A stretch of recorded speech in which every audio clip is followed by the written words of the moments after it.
en el 2002, escribo una obra de teatro que decido probar a meterle exteriores.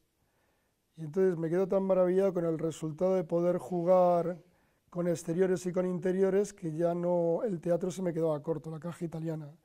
Y esto requería una nueva dinámica que me llevaba al audiovisual, directamente al cine.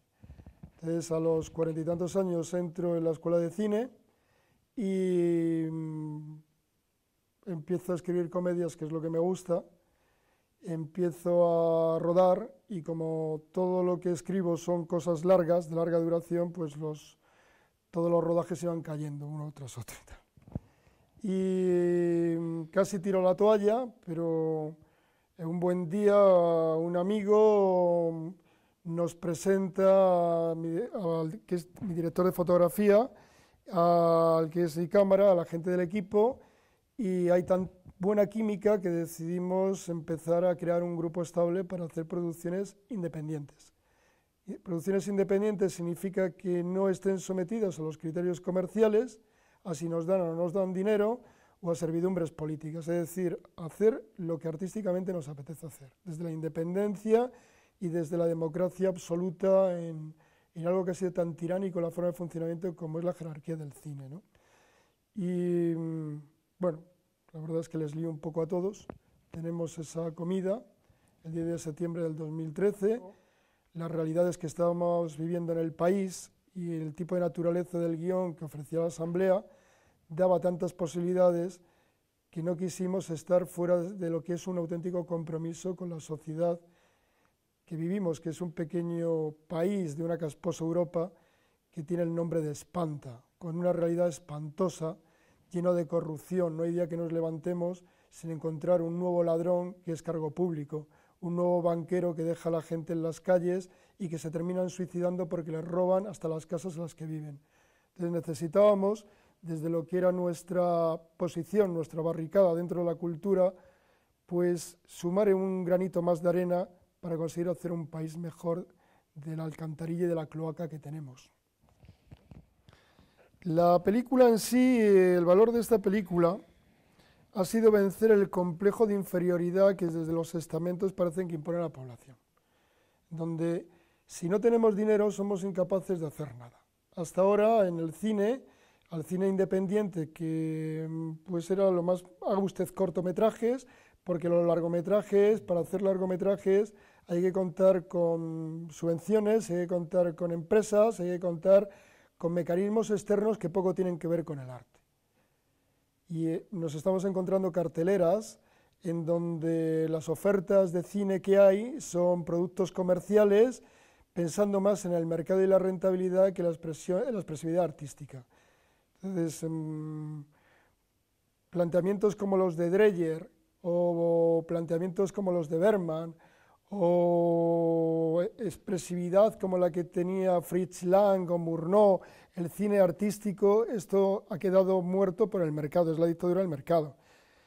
Nosotros hemos conseguido romper esta tendencia, hemos demostrado de alguna manera que es posible hacer una película de 1 hora y 20 minutos sin dinero externo, sin subvenciones, solamente con la unidad de los trabajadores del cine que se han puesto de acuerdo.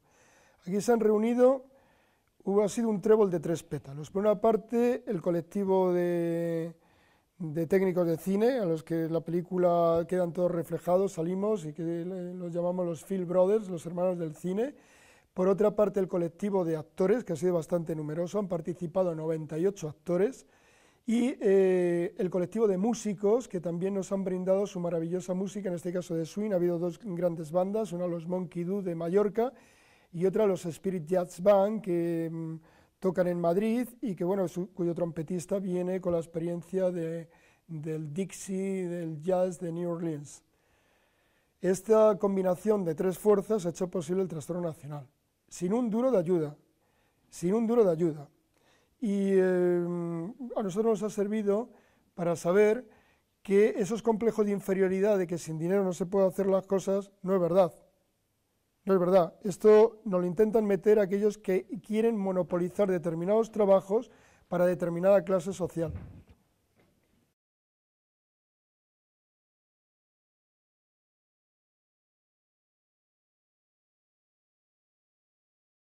Se estrenó con 70 actores. Recuerdo que estaba reparto de mucha gente a la que estoy muy agradecido, como Olga Quesada, Juan Polanco, Emma Suárez. Participó el miembro de la Academia de la Lengua y extraordinario dramaturgo y actor que es Paco Nieva.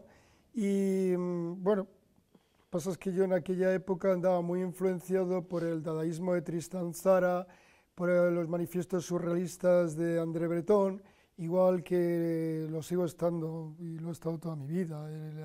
El cine, el Chants d'un poète, que es una maravillosa película de 1927, totalmente surrealista, por los textos de Man Ray, en fin. Toda esta gente hacía literatura automática, era la literatura del surrealismo. Y era la creatividad, era dar libertad absoluta de creación y de expresividad. Pero claro, esto cuando es el mercado el que genera las disciplinas de menos gente, que si no no es económico, con menos gente hay que reducir plantillas, o hay que hacer... Pues ¿dónde queda el artista? Uno cuando se pone a escribir no piensa esas cosas, piensa en la necesidad del guión y lo que va surgiendo, de los actores que hay en un reparto es porque un texto cuando se escribe los personajes van cobrando vida y van exigiendo un mismo desarrollo de la trama, ¿no? No hay un porqué en sí, es la propia creación que surge.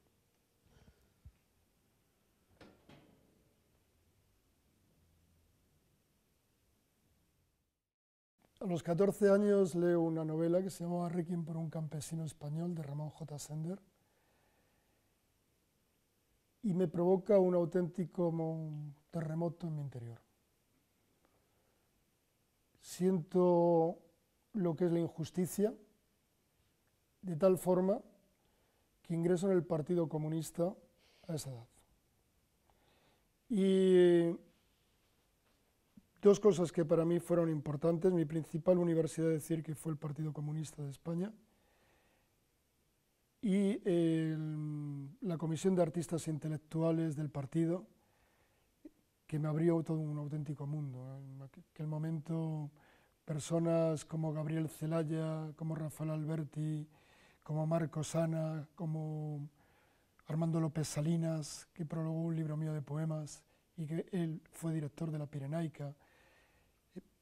Para mí fue una auténtica revolución. Pintores, camaradas míos como Juan Genovés, Ángel Aragonés, Francisco Echauz, personas que realmente tenían un compromiso con la justicia, con las libertades, y era tal aventura que para alguien que escribía desde muy pequeño, como era mi caso, pues me estaba llevando pues, a escribir, a publicar, a una serie de oportunidades que en estos momentos es complicado encontrar tantas figuras importantes como había en aquellos años aquí. Para un joven de esa edad, en aquel momento, pues era algo que era tan atractivo que le hizo continuar en Madrid.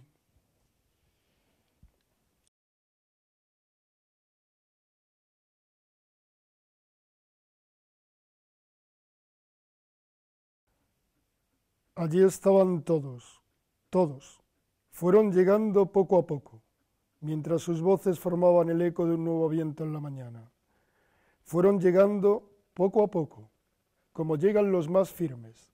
Aquel era el día del encuentro. Llegaron los hambrientos exigiendo el pan. Llegaron los herreros rompiendo las cadenas que atan los siglos y los hombres. Llegaron los niños construyendo el juego, la sonrisa y la escuela.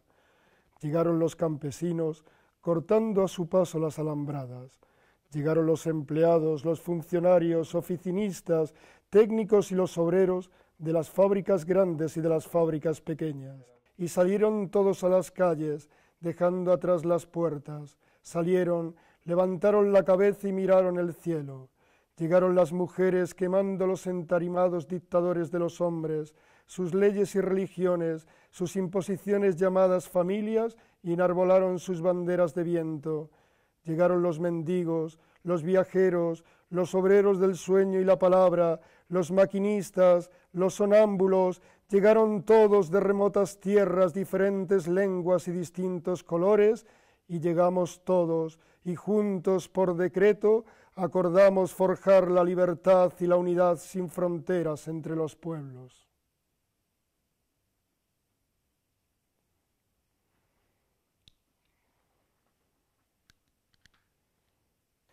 Pues me di cuenta que el europeísmo era algo que había nacido en el siglo XVIII. Uno de los primeros europeístas fue François-Marie Aurèt, que, como sabes muy bien, la historia y los lectores no conocen por ese nombre, sino por el nombre de Voltaire. Y él escribió que Europa era un país de naciones.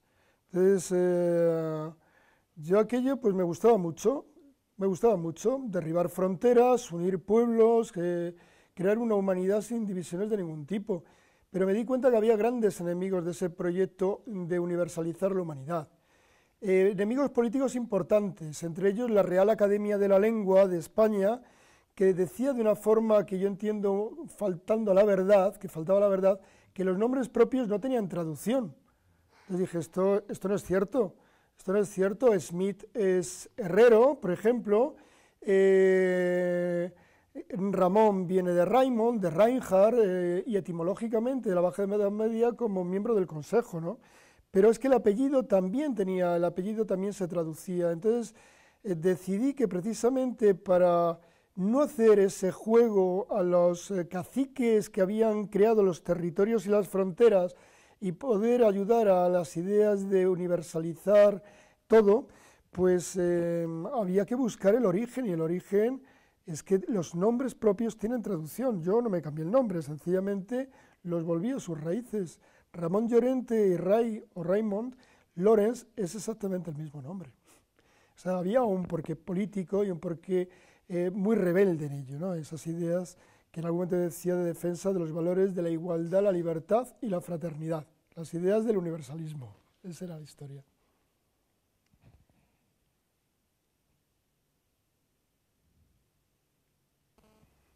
Bueno, manifestar los ideales mediante el arte, por el sueño de un mundo mejor y por el sueño de cambiar las cosas y evitar tanta injusticia que hay. Entonces, en aquellos años yo recuerdo que siendo muy joven me incorporé a un grupo de una tertulia literaria que había en la Mandrágora y que nos juntábamos los jueves en la parte de abajo, en el sótano. Entonces el dueño del local nos dijo, a partir de ahora vais a juntar el sábado con los cantautores. Y entonces ahí empezamos a conocer pues, a una serie de gente que cantaba en la Mandrágora, que recuerdo que era Alberto Pérez, Joaquín Sabina y Javier Queré, de los que guardo muy buen recuerdo, ¿no? Entonces eso era por una parte de la música. Luego el grupo de amigos como Antonio López Campillos, que en España presentó La Isla del Tesoro, pero que era científico, que era del grupo de los exiliados de París y que me presenta a Raval, y Fernando Arrabal pues escribe un libro de poemas escribe un prólogo para un libro de poemas que yo había escrito, El pincel de la jirafa, que nunca quise publicar. Y con él, pues bueno, pues vinieron a conocer otra serie de gente del mundo de París que frecuentaba España, como era Paco Ibáñez, como era George Moustaki, como eran todos estos, ¿no? Es decir, que era una catarata, yo dejaba que la vida me llevara, no intentaba buscar ningún trampolín de nada, ni ir hacia nada, era el sueño de formar parte de cambiar las cosas, imagino, y la necesidad de expresarse, no había otra historia más, el arte por la sociedad y por una humanidad mejor, nada más. En aquella época nos juntábamos los del Grupo 38, en el Café de Lyon también, que recuerdo a gentes como Rafael Lorente, que era el cónsul rojo, y escritor, novelista, Cristina Maristani, Antonio Álvarez Solís, que fue fundador de la revista Interview, en fin, muchos amigos que decían que no, que esto de la transición, que era un cuento chino, que aquí nos habíamos tragado a la monarquía que puso Franco, a los asesinos del franquismo, que no había habido justicia y que había habido impunidad para los torturadores asesinos y que no queríamos comulgar con aquello. Y hasta Es decir, en un momento determinado a Felipe González le montamos una huelga general precisamente desde la cultura por no haber cumplido todo aquello que propuso y que prometió al pueblo. Entre otras cosas, OTAN de entrada no. Y luego nos metió de cabeza.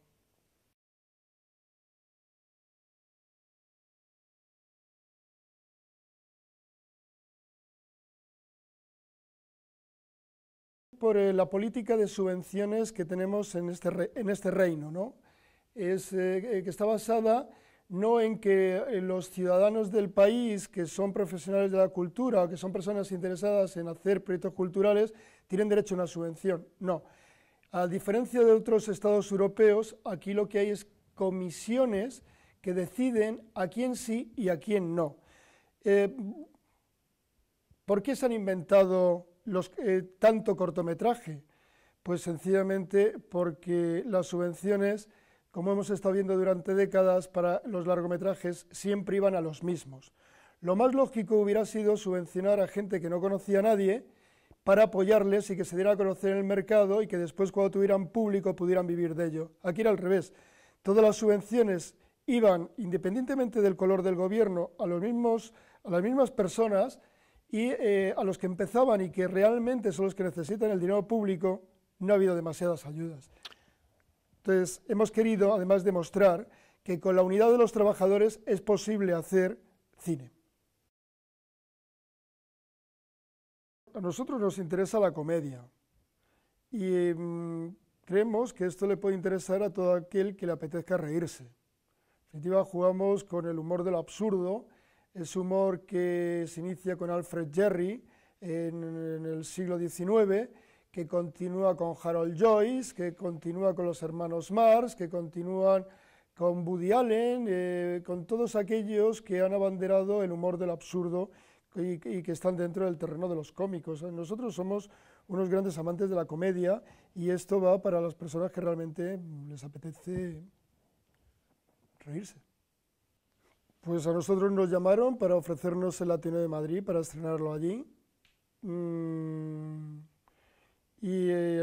La verdad es que pensábamos que podía estar bien por la significación que tiene el Ateneo. Ahí nacieron dos repúblicas en este país y es la institución cultural más antigua que existe. Claro, a nosotros nos hacía mucha ilusión. El teatro nos daba un poco miedo porque era nuestra primera producción y son muchas butacas. Entonces decíamos, bueno, esta gente a qué acto vienen aquí, porque hay muchos actos en el Ateneo, pero resulta que todos venían a ver la película. Pues los primeros sorprendidos hemos sido nosotros.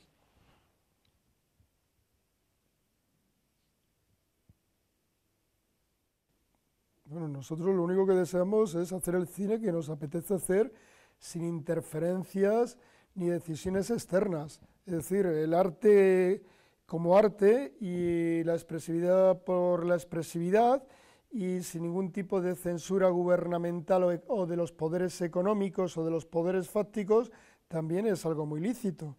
Parece ser que nos han inculcado en vena que sin las ayudas estatales, sin subvenciones, no se puede hacer nada. Esto no es cierto. Esto es el complejo de inferioridad que las élites quieren dar a la mayor parte, de la población. Vamos a volcar toda la energía en que tenga un espacio en las redes. Vamos a hacer una licencia libre para que cualquier persona pueda verla sin peligros de caer en un delito por la propiedad intelectual. Es decir, hemos hecho algo para el disfrute del pueblo, que somos todos, y lo vamos a colocar en internet y con licencia libre y en dos versiones, la versión original y la versión con subtítulos en inglés. Estoy trabajando en una novela que creo que va a salir para el mes de agosto o septiembre y comenzar con el rodaje de una nueva comedia para el mes de noviembre. Sí, desde luego, las personas no son como un paquete de clines que se usan y se tiran. Nosotros somos un grupo estable, así lo decidimos, y cuanto más hacemos cosas juntos, más nos conocemos y más fácil es trabajar. Con el tema de los actores, pues yo estaría encantado pues, con las personas que que den con el papel del próximo guión, poder repetir con todas las que sea posible también, claro. El caos, o sea, me gustaría un poco más de trabajo en equipo más sincronizado. Nosotros, nos ocurre que, igual que al conjunto de la sociedad, que estamos aprendiendo constantemente. Entonces, tenemos un yo inferior y un yo superior. El yo inferior lleva al ego, lleva a los individualismos, y el yo superior lo que lleva es a la identidad del uno, a trabajar en equipo y una mayor fraternidad, mayor comunicación entre todos nosotros y por lo tanto un mejor resultado de trabajo de conjunto.